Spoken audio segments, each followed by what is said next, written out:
the court in Motihari could not announce its judgment and Gandhi was allowed to remain at liberty. But since the case was pending, at any time the court may sit and give its judgment, so Gandhi had this apprehension. As we found in the earlier discussion that Gandhi had requested Rajendra Prasad to come from Patna with influential people, let us see what happened to that. Rajendra Prasad, Brij Kishore Babu, Maulana Mazharul Haq and several other prominent lawyers had arrived from Bihar. They conferred with Gandhi. What would they do if he was sentenced to prison? Gandhi asked. Why? The senior lawyers replied. They had come to advise and help him. If he went to jail, there would be nobody to advise and they would go home. So, this is a very interesting situation. There is a lot of things to learn from here also. As per Gandhi's request made earlier, Rajendra Prasad came from Bihar. Along with him came Brij Kishore Babu, Maulana Mazharul Haq and several other prominent lawyers. These two names that we have got, they are also Brij Kishore Babu and Maulana Mazharul Haq. They were prominent freedom fighters. If you search in the Google, you will find their names. So, they came, and when they came, Gandhi, since he was having the apprehension that at any time the court may pronounce its judgment, so Gandhi and those prominent lawyers, they had a discussion. They conferred with Gandhi. They had discussed with Gandhi. Then, what would they do if he was sentenced to prison? Gandhi asked. Gandhi asked them that if the court at any time give judgment against me and send me to jail, what will happen then? What will you people do? See, the word sentence is used here. Sentence.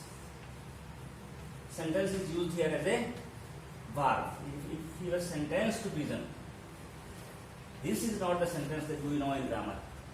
This sentence, it means to give punishment, to give judgment against someone. So Gandhi said, if I get a punishment, if I am sent to jail, this is the outcome of the, if this becomes the outcome of the judgment, then what will happen? What will you people do? Those lawyers, they said simply that we have come here to guide you, to advise you, to help you. If you go to jail, whom shall we help? Whom shall we give advice? There will be no one to help. So we will just go home, simple thing. But Gandhi was not that satisfied with this. Gandhi had a question that will make the lawyers really shocked now. See what Gandhi said. Gandhi's question now is, what about the injustice to the sharecroppers? Gandhi demanded. We have come here for the sake of these poor people. We have come there to rescue them from the tyrannical treatment of the landlords. And if I go to jail and you go your home, then what will happen to these poor fellows? What was the objective behind our coming here? That should be taken into account with priority. Gandhi's question was that. So Gandhi asked them, what will happen to the poor people? How can justice be provided to them? The lawyers withdrew. The word withdraw means to remove, to leave, and here it means yes, leave a place. They withdrew. It is in the past tense. The lawyers withdrew to consult. They went, all the lawyers, they found really Gandhi's question, they had no answer to it. So they withdrew. They went to a different place. They sat together to discuss again. Then after discussion, what happened? They came to a conclusion. Rajendra Prasad has recorded the upshot of their consultations. Upshot. Upshot means the final, the conclusion. Conclusion or the summary, you can say. When they sat together again, then they took a decision, and Rajendra Prasad has recorded their decision that they had taken. What was the decision? They thought amongst themselves that Gandhi was totally a stranger, and yet he was prepared to go to prison for the sake of the peasants.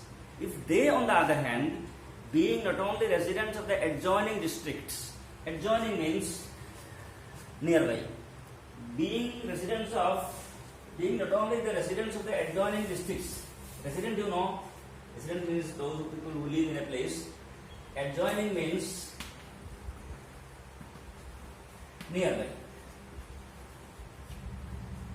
They, on the other hand,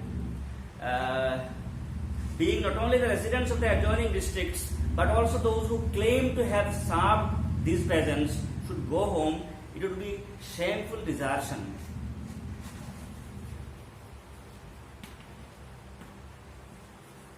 giving up. Now they have now realized their mistake. Then now said Gandhi is from a far off place called Gujarat. From there he has come, and for the people of Champaran he is ready to go to jail. And what about us? We are from the nearby village, nearby districts. And not only that, we always claim that we help these poor people, we help them in the court, we are their supporters. We are their neighbor, we are from their neighboring district, number one. Number two is that we claim that we always serve them. And now a man from Gujarat is going to jail for them, and we people will go home. This will be a shameful act. It will be a kind of giving up, it will be a kind of withdrawal in a very shameful way. So they said we should not do that. That is why they came back to Gandhi, and now coming back to Gandhi, they accordingly went back to Gandhi and told him, what did they tell now? They came up now with a different decision. What is it? That they were ready to follow him to jail.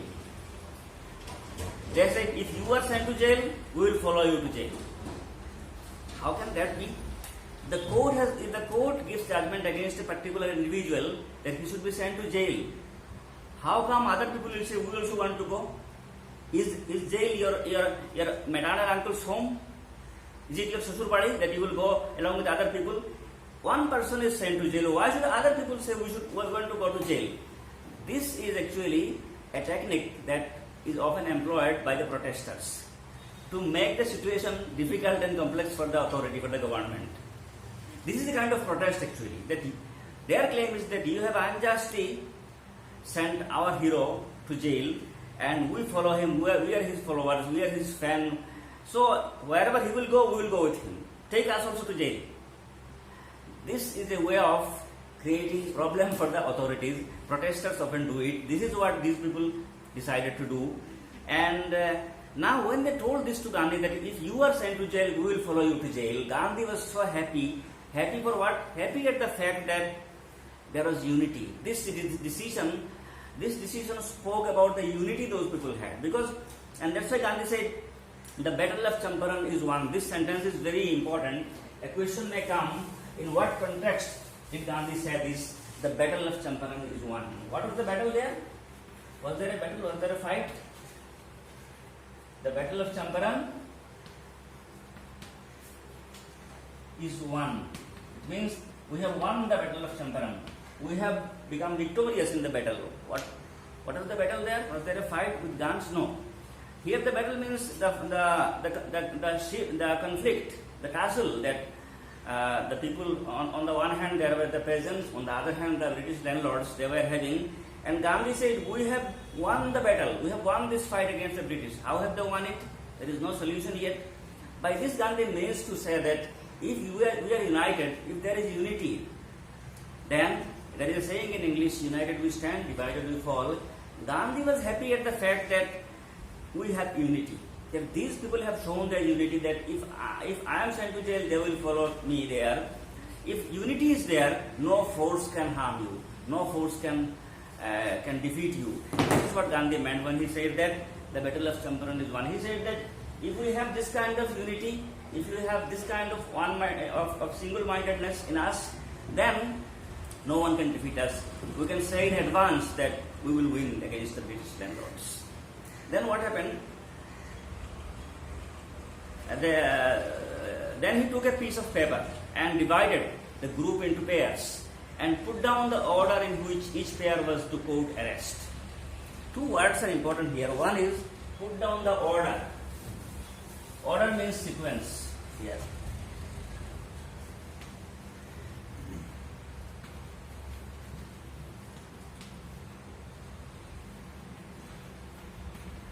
Quote arrest means to undergo arrest. So when Gandhi found that those people were united, and in case the court ever gives any judgment to send Gandhi to jail, Gandhi already made a list of people, pairs. He made pairs because when people will be arrested, they will be sent to jail, they will enter in pairs. So Gandhi made a list of people, pairs of people. Which pair should go first? Then which pair? Then which pair? And see the words. He took a piece of paper and divided the groups into pairs and put down the order. Put down the order means put down the sequence which pair should go first, and then which pair, and then which pair. And then he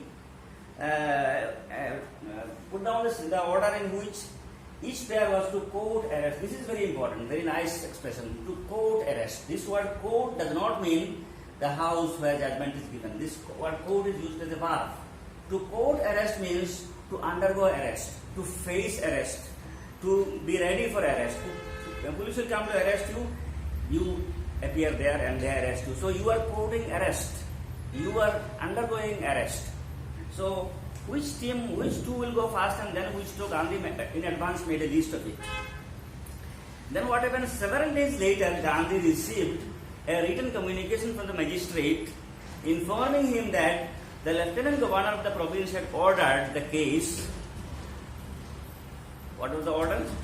Several days later, Gandhi received a written communication, a written message from the magistrate. What was the message? The magistrate told Gandhi that the Lieutenant Governor of the province had ordered that the case against Gandhi should be dropped. The court finally decided, even the magistrate, even the Lieutenant Governor had to intervene. Earlier we got that the court, the judges, they decided to talk to their superior authority, and accordingly they did. What did they do? They talked to the Lieutenant Governor, who finally decided that with this case we cannot proceed. So better to drop it. So this case was dismissed. It was withdrawn. This is the first victory. Gandhi earlier told, if we are united, we will win. Now they have got the fruit. Civil disobedience had triumphed for the first time in modern India. Triumph, Triumph. Triumph means to win, to be victorious. Triumph. Civil disobedience means it is a kind of protest that we have seen in Indian freedom struggle, that it is a kind of protest, it is a kind of fight where there is no bloodshed, where there is no attack, where there is no killing, where there is no injury, no harm caused to any land or property or life. What kind of protest was it? We have seen Gandhi, I will not obey your order, that is it. There is no stone throwing, there is no killing, there is no bloodshed. This is called civil disobedience, and for the first time in modern India, civil disobedience had become victorious. How victorious? The British ordered Gandhi to go to court, but they could not give judgment against him. They took time, and finally the Lieutenant Governor himself said, drop the case. So that's why the author said, for the first time in modern India, civil disobedience became victorious. Gandhi and the lawyers now proceeded to conduct a far-flung inquiry into the grievances of the farmers. Depositions by about 10,000 peasants were written down and notes made on other evidence. Documents were collected. The whole area throbbed with the activity of the investigators and the vehement protests of the landlords. Now, because of the withdrawal of the courts, the dismissal of the case, what happened? Gandhi now became free, and now he is concentrating on his activity. What was the activity? His activity was that we have to now make investigations into what actually happened to the poor peasants.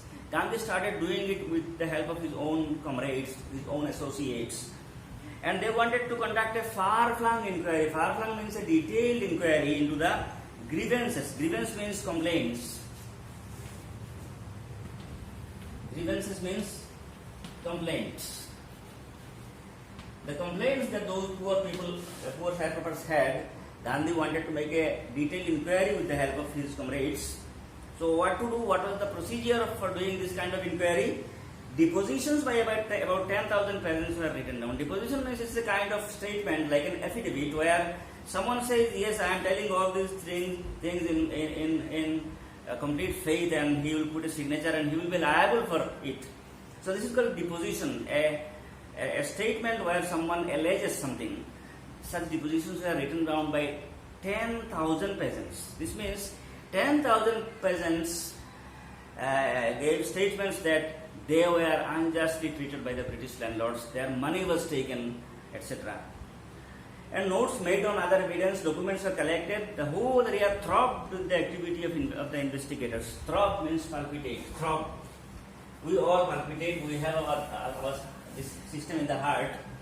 Throb. And when young people they become the fan of a musician, that musician is called heartthrob. Zubeen Garg is the heartthrob.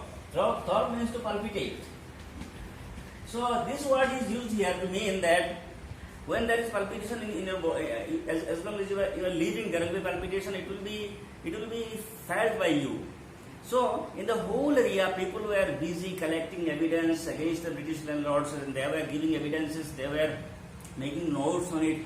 It was like a festival. Everybody was engaged in it. They were having excitement. They were having hope and expectation. Yes, we have got a hero now. Now we will get justice. With this kind of excitement in them, there are movements and talks about this thing only in the whole area. That's why the word throb is used. There was this sound and fury and this sound and discussions about the documents, etc., that were collected to justify that the peasants were wrongly treated. And at the same time, what happened? The landlords were also protesting. They were making vehement protest. Vehement means very strong protest. They knew that yes, after a few days we will be in difficulty, because the way Gandhi was released from court, the judge could not give judgment. Even the lieutenant governor allowed Gandhi to be free. And now the way they are collecting information, after a few days we will be in difficulty. So they were protesting really very strongly against these activities. Then in June, what happened? In June, Gandhi was summoned to Sir Edward Gate, the lieutenant governor.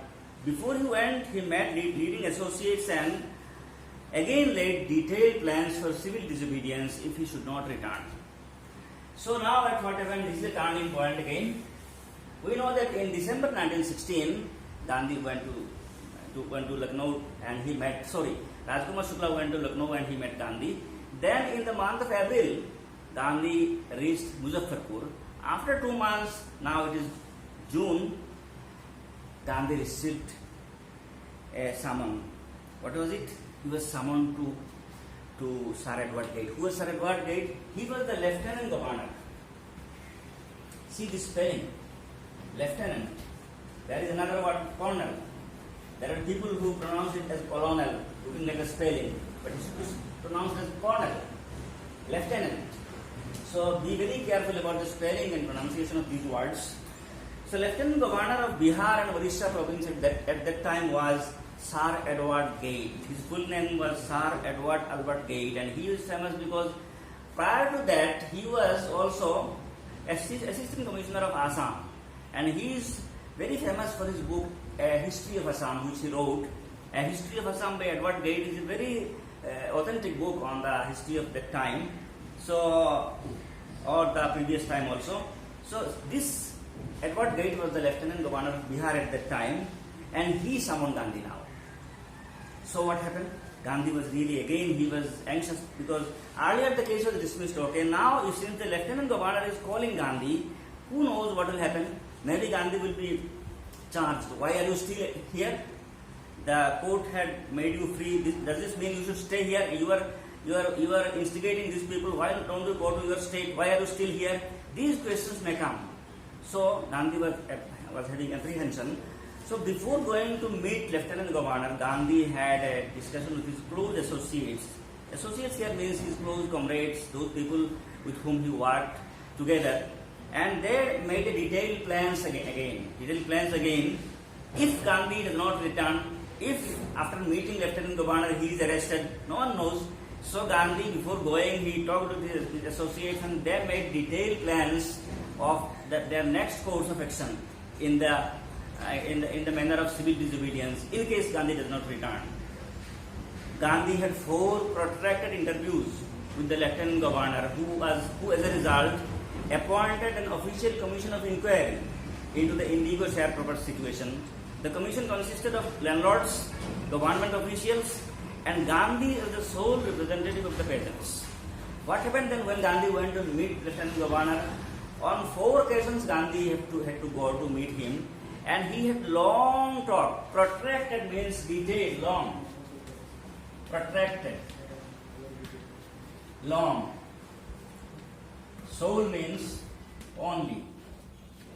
Gandhi had 4 sittings with the Lieutenant Governor. Those were long interviews, and when Gandhi told his things to his views to the Lieutenant Governor, he was so convinced that he was ready, he was willing to appoint a commission. What is a commission? A commission is a body of people who will make inquiry into certain situations. If there is a murder case, if there is some corruptions, then commissions are established by governments. Nowadays, of course, we see that even there are corruption within commission itself.